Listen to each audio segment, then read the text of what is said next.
Salam untuk kita semuanya, berjumpa lagi dengan saya di channel Aritela Tutorial, tempat kita untuk berbagi informasi seputar informasi pendidikan dan informasi guru, serta informasi lain yang ada hubungannya dengan pendidikan dan guru.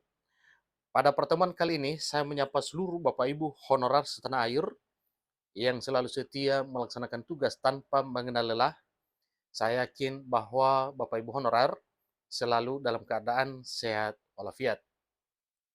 Pada pertemuan kali ini ada satu hal penting yang perlu saya sharekan kepada seluruh Bapak Ibu honorer, yang mana ini merupakan satu informasi terbaru Bapak Ibu, terkait dengan sistem pengangkatan tenaga honorer menjadi ASN P3K, yang mana disampaikan ini mengacu pada sistem baru.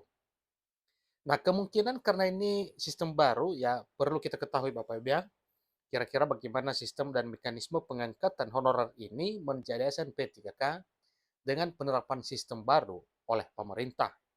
Nah, Bapak Ibu, terkait dengan hal ini akan dimulai pada tahun 2023 tahun ini. Simak informasi ini sampai selesai dan jangan lupa tekan tombol subscribe dan nyalakan tombol notifikasinya supaya semua informasi yang disalurkan melalui channel ini selalu update di layar Bapak Ibu. Tanpa basa-basi lagi, langsung pada informasinya. Abdullah Azwar Anas selaku Menteri Pendayagunaan Aparatur Negara dan Reformasi Birokrasi Menpan RB menyampaikan arahan Presiden Joko Widodo untuk tidak memberhentikan tenaga honorer secara massal. Ada apa ini Bapak Ibu?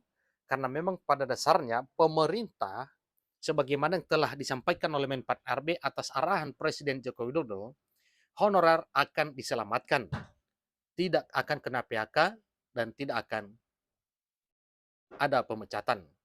Jadi para honorer benar-benar diselamatkan.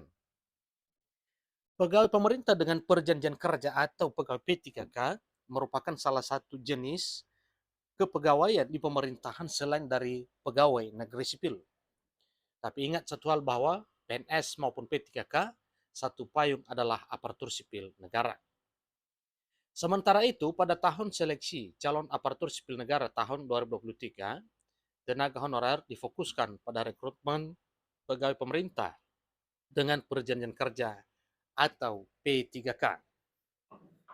Rekrutmen pegawai negeri sipil dan pegawai pemerintah dengan perjanjian kerja PNS dan P3K 2023 sebagai upaya untuk mengamankan 2,3 juta tenaga honorer yang terdata dalam database BKN dan sedang dilakukan audit oleh BPKP.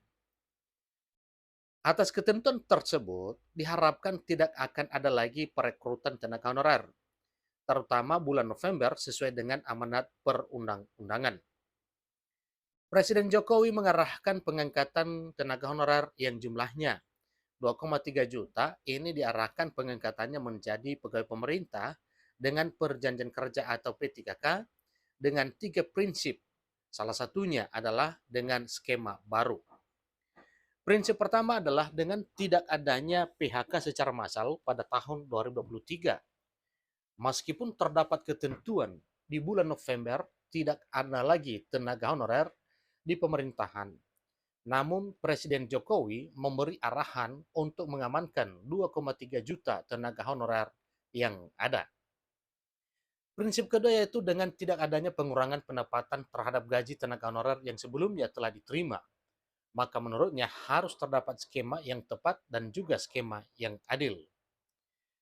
Sementara itu juga pada tahun 2023, pada penataan tenaga honorer non-ASN yang diprioritaskan untuk diangkat adalah formasi atau jabatan pelayanan dasar seperti formasi untuk guru maupun tenaga kesehatan.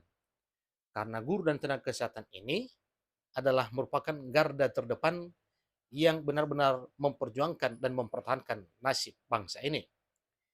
Prinsip ketiga yaitu pengangkatan tenaga honorer dengan sistem yang baru, yaitu dengan skema positive growth. Pengangkatan tenaga honorer dengan skema positive growth terutama diperuntukkan bagi guru dan tenaga kesehatan. Penerapan skema positive growth dalam pengangkatan tenaga honorer adalah diperbolehkan untuk mendapatkan penambahan formasi secara terus-menerus.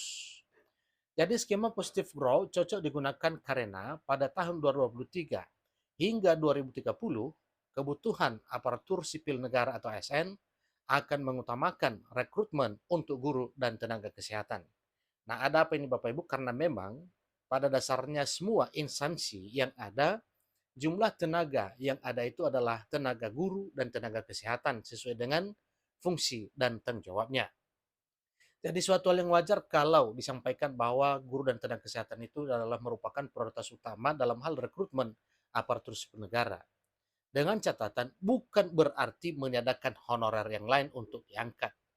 Diangkat juga seperti guru dan tenaga kesehatan, tetapi prioritasnya adalah guru dan tenaga kesehatan. Rekrutmen aparatur sipil negara dengan skema positive growth adalah rekrutmen yang akan terus diadakan setiap tahunnya. Secara bertahap, tenaga honorer tersebut akan masuk secara selektif menjadi pegawai aparatur sipil negara. Abdullah Azhar Anas selaku Menteri Pendayagunaan Aparatur Negara dan Reformasi Birokrasi Kemenpan RB menyampaikan, contoh pertama, tahun 2022 pemerintah merekrut 396.000 pegawai pemerintah dengan perjanjian kerja atau P3K dengan ketentuan formasi 90% untuk tenaga non-ASN termasuk tenaga honorer kategori 2. Yang kedua, tahun 2023 pemerintah merekrut kembali sebanyak 572.000 dengan ketentuan atau dengan persentase 80% untuk non-aparatur sipil negara serta tenaga honorer kategori 2 dan selebihnya pelamar umum. Sehingga nantinya data 2,3 juta tenaga honorer non-ASN itu perlahan berkurang secara selektif menjadi aparatur sipil negara, kata Anas selaku Menteri Pan RB. Nah, Bapak Ibu, terkait dengan hal ini dan sebagaimana apa yang telah disampaikan juga oleh Menpan RB atas arahan dan petunjuk dari Presiden terkait dengan penyelamatan honorer untuk dicarikan solusi atau alternatif terbaik untuk honorer ini, maka berdasarkan hal ini oleh Menpan RB telah bergerak cepat untuk mencari solusi terbaik dan solusi ini telah dibawa dalam forum pertemuan antara DPR RI, kemudian di level menteri, dan hal ini disaksikan oleh para perwakilan honorer di seluruh wilayah Republik Indonesia. Kemungkinan skema baru ini akan diterapkan dan kita berharap bahwa semuanya akan berjalan dengan baik dan semuanya sesuai dengan apa yang dikehendaki. Demikian informasinya, semoga harapan para honorer untuk diangkat menjadi ASN P3K di tahun 2023 tahun ini bisa terwujud nyatakan pada tahun 2023 tahun ini. Demikian informasinya, sampai ketemu pada informasi berikutnya. Terima kasih.